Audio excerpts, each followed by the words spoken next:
7h-9h, les matins de France Culture, Guillaume Erner. Et d'ailleurs, aujourd'hui, on va parler de Dieu, puisque nous allons évoquer le Coran des historiens, qui est un livre absolument monumental. En fait, ce sont même 3 tomes. C'est publié au Cerf. Et nous allons recevoir deux des rédacteurs de cet ouvrage, qui sont de grands islamologues, et qui vont essayer d'évoquer le Coran, d'éclaircir ce qu'est ce livre. Pour la première fois, 30 spécialistes de l'islam ont collaboré à l'écriture d'un ouvrage monumental afin de donner accès à un public non spécialisé aux recherches sur les origines du Coran. Le Coran des historiens, publié au Cerf, analyse les textes sacrés de l'islam et les restitue dans son contexte historique, géographique, religieux. En dehors du registre de la croyance, les auteurs traitent le Coran comme un document historique. Qu'est-ce que cette nouvelle historiographie apporte à l'histoire du Coran? La compréhension du contexte historique de l'écriture du Coran peut-elle réussir à lutter contre le fanatisme? Pour répondre à ces questions, nous accueillons 2 chercheurs qui ont collaboré à cet ouvrage de 3000 pages. Muriel Desbier, bonjour. Bonjour. Vous êtes directrice d'études à l'école pratique des hautes études et collaboratrice de cet ouvrage, et Guillaume Dié, islamologue et co-directeur de ce Coran des historiens. Et tout d'abord, une question simple avec une réponse infiniment complexe. Qu'est-ce que le Coran, Guillaume Dié? Alors on peut proposer plusieurs réponses selon le point de vue dont on se place. Du point de vue de la croyance islamique, le Coran est la parole même de Dieu, un texte divin révélé à Mohammed entre 610 et 632, entre la Mecque et Médine.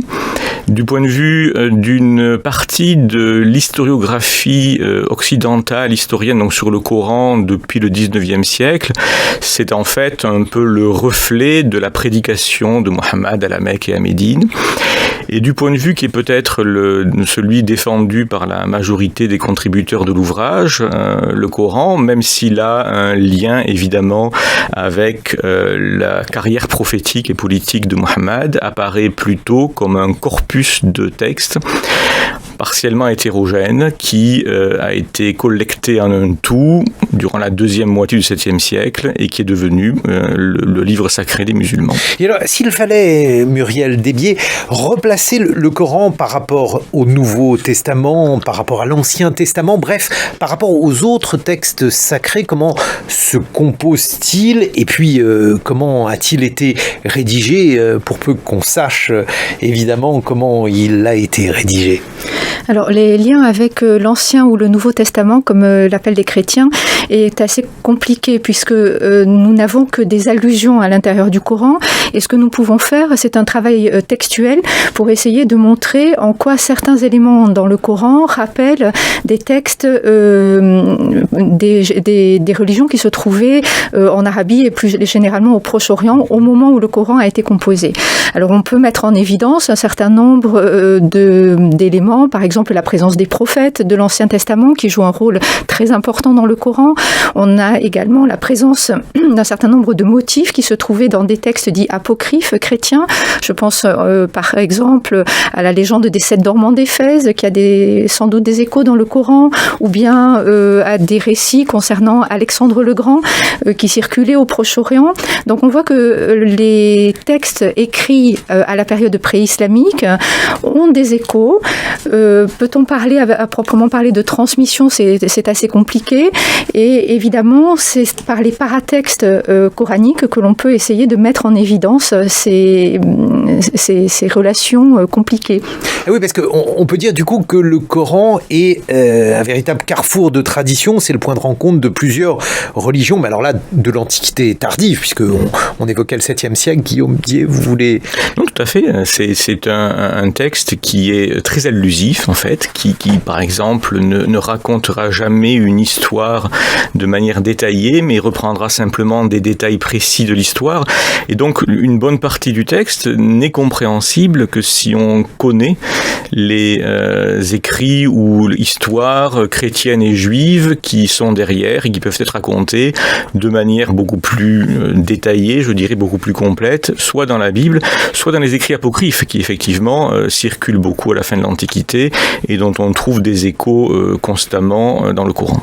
Alors, c'est une approche qui est à la fois historienne et critique, et une approche philologique. Et là, à mon avis, il n'est pas inutile de rappeler en quoi ça consiste, parce que tous les textes sacrés ont été étudiés par des universitaires. Quelle est la démarche, Muriel Desbiais? Qu'est-ce qu'elle permet de savoir sur ces textes? Alors, la démarche consiste à considérer en fait le Coran comme un texte de l'Antiquité tardive, et donc à le lire non pas seulement, comme on le fait généralement, à la lumière des commentaires islamiques qui ont été produits de manière continue depuis la rédaction du Coran, mais de le lire aussi à la lumière de ce qui a précédé, c'est-à-dire du milieu dans lequel le Coran s'est développé, à la fois en regardant les textes qui ont été composés, mais aussi en resituant ce Coran dans le monde de l'Arabie pré-islamique, et donc en tenant compte aussi des recherches récentes sur ce qu'il se passait en Arabie avant le Coran, c'est-à-dire non pas une période seulement d'obscurité ou d'obscurantisme dans lequel le Coran aurait apporté soudain une lumière qui n'existait pas auparavant, mais en resituant l'Arabie dans le contexte des échanges à la fois commerciaux, culturels et religieux du monde du Proche-Orient, mais aussi de l'Afrique du Nord-Est de cette période. Mais alors, justement, parce que si on essaie de faire un parallèle avec les études bibliques, on voit qu'on a affaire dans la Bible pour l'Ancien Testament à un certain nombre de commentaires liés à la religion proto-hébraïque. Qu'est-ce qu'il y avait en fait avant le judaïsme? Et là, on va se servir d'une critique linguistique. On va tenter de reprendre l'hébreu, l'araméen, etc. Comment vous faites? Comment vous y êtes pris, Guillaume Dié, dans votre Coran des historiens pour essayer de suivre ce qu'il y avait avant l'hégire, avant la création? On fait exactement pour le Coran le même travail que celui qui a été fait par nos collègues sur la Bible ou le Nouveau Testament. Vous savez, dans l'expression histoire des religions, la préposition de a un sens bien précis. Histoire est la méthode, religion est l'objet. Donc là, l'objet est un texte, un document historique, linguistique, littéraire, religieux, le Coran du 7e siècle, que l'on cherche donc à replacer dans son contexte, à la fois par l'étude du texte coranique selon certains types de méthodes qu'on ne pourra pas vraiment détailler ici, mais aussi en faisant, je dirais, un peu en allant voir dans les textes en syriaque, en grec, éventuellement en copte, qui existent à l'époque, qui circulent à l'époque et dont on sait qu'ils sont connus dans les milieux autour de la rédaction du Coran, en s'intéressant aussi, en profitant aussi de la grande avancée scientifique qu'il y a eu depuis quelques décennies, aussi bien sur l'épigraphie, l'archéologie de l'Arabie pré-islamique, que sur la numismatique et l'étude également des textes. L'épigraphie, les inscriptions. Voilà, tout à fait. On travaille de plus en plus avec les sources du 7e siècle, qui sont souvent des sources non musulmanes, c'est vrai, mais qui nous permettent vraiment de mieux connaître le paysage culturel et religieux de l'Antiquité tardive, et également les sources matérielles. Moins pour le Coran peut-être lui-même que pour l'étude des débuts de l'islam, mais les deux domaines sont bien sûr liés. Muriel Desbiais, qu'est-ce qu'il y avait avant l'islam? Avant l'islam, il y avait un certain nombre de religions présentes. Alors, des religions dites polythéistes ou traditionnelles. Le judaïsme, dans toute sa diversité, puisqu'on ne peut pas parler de judaïsme ou de christianisme au singulier, puisqu'on a des formes variées qui sont attestées à la période de rédaction du Coran et un petit peu avant. Et pour le christianisme, c'est la même chose. On a des formes variées. On a le christianisme de langue grecque, lié à l'Empire byzantin. On a le christianisme syriaque, qui à ce moment-là est déjà séparé de l'église romaine orientale, avec des églises qui prennent leur indépendance et qui finissent de la prendre dans les débuts de l'islam. On a un christianisme éthiopien, un christianisme copte, et on a un christianisme également des tribus arabes de la période pré-islamique, c'est-à-dire des membres de ces tribus qui s'étaient convertis au christianisme avant l'islam. Et on a en Arabie avant l'islam, également la présence d'un royaume juif qui lutte contre les chrétiens, et on a un certain nombre de textes chrétiens qui ont été composés pour raconter ces événements. C'est ce que l'on appelle généralement les événements de Najran ou les martyrs de Najran, et une reprise en main par les Éthiopiens de ce royaume qui était chrétien, qui est devenu juif, puis redevenu chrétien, donc un peu avant l'islam. Donc on voit que les choses étaient assez complexes, mais surtout très riches. Et c'est cette richesse dans laquelle le volume, le Coran des historiens, essaie de resituer le Coran. Et alors, qu'est-ce qu'apporte le Coran à ces peuples-là? Quelle est la rupture? Alors là aussi, c'est une question complexe. Guillaume Dié, je vous vois oui, un peu désemparé, mais donc, si on dit, on peut faire des propos très généraux, par exemple dire le christianisme a apporté l'universalité, le judaïsme a apporté, après différentes strates, le monothéisme. S'il fallait tenter de dire ce que la religion musulmane a apporté.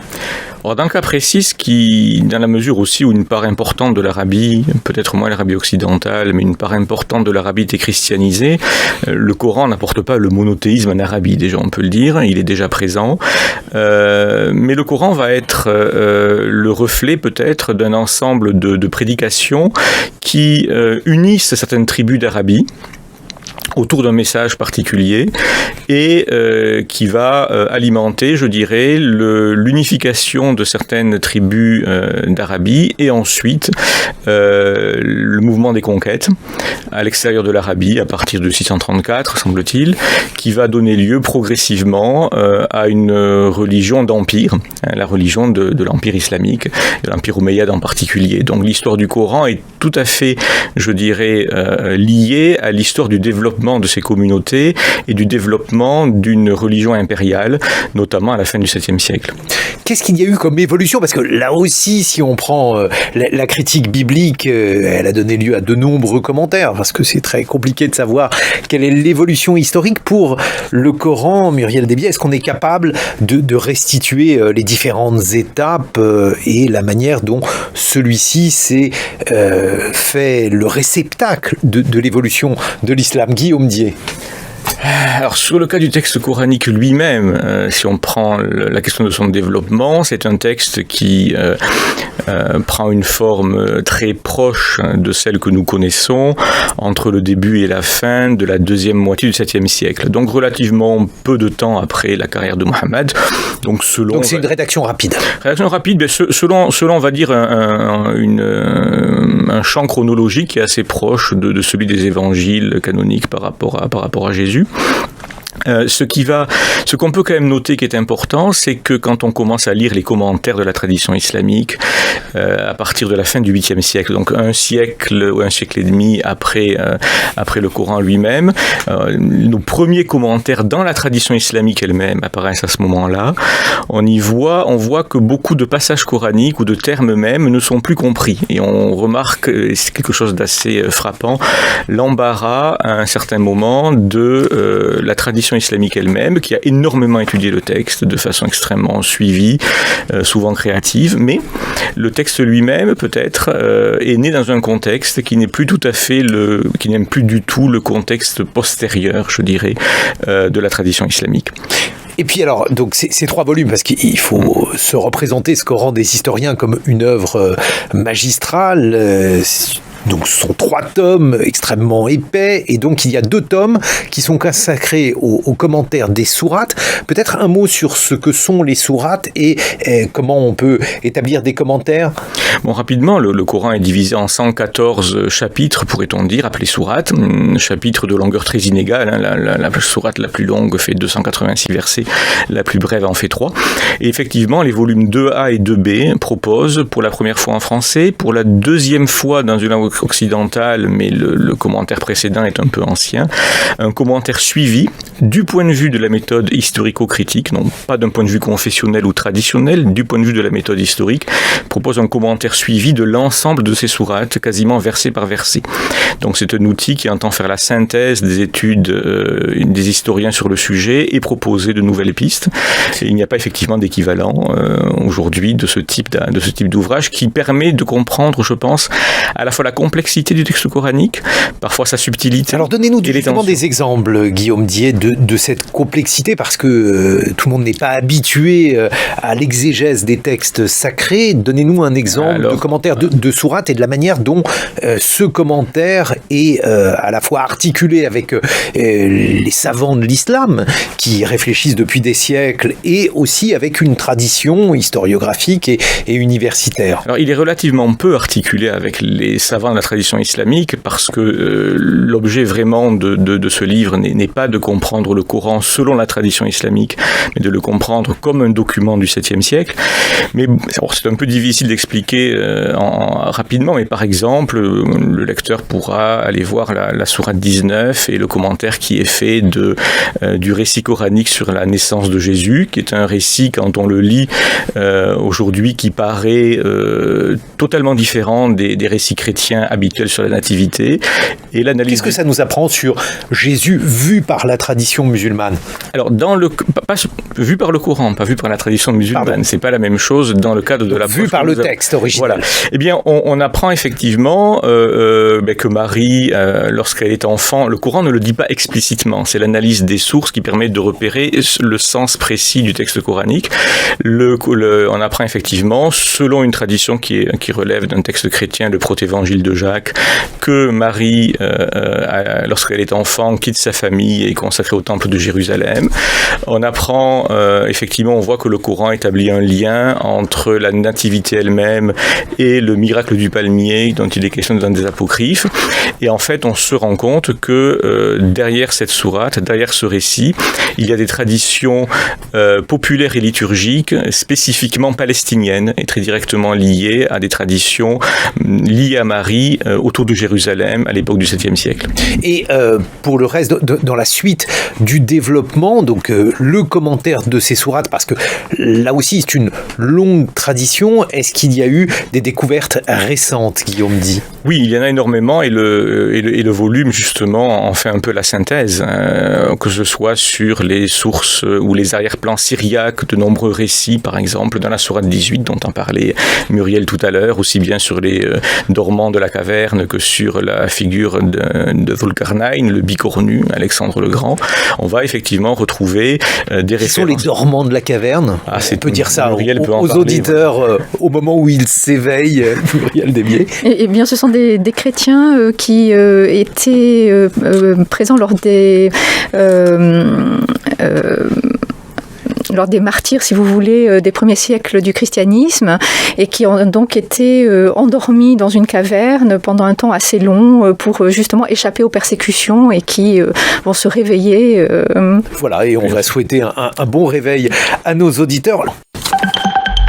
Les matins de France Culture, 7h-9h,